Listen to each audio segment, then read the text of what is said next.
普段よりは多少、ほんの少し手を緩めてあげましょう。十分楽しんだでしょう。あが心に残る旋律を。いい出来です。要点は分かってますよね。炎のように激しく。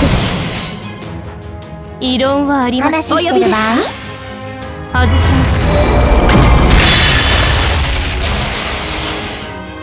もう少しね。雨のように。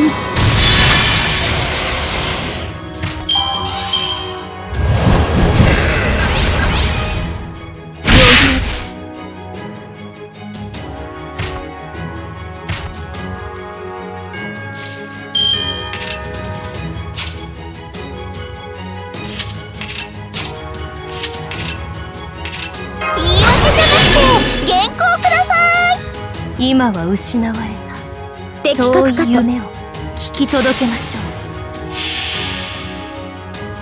この一滴世界、せっかくです。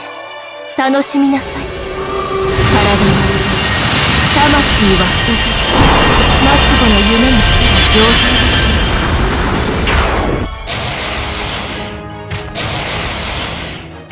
ょう。ゲート・オブ・アバリ。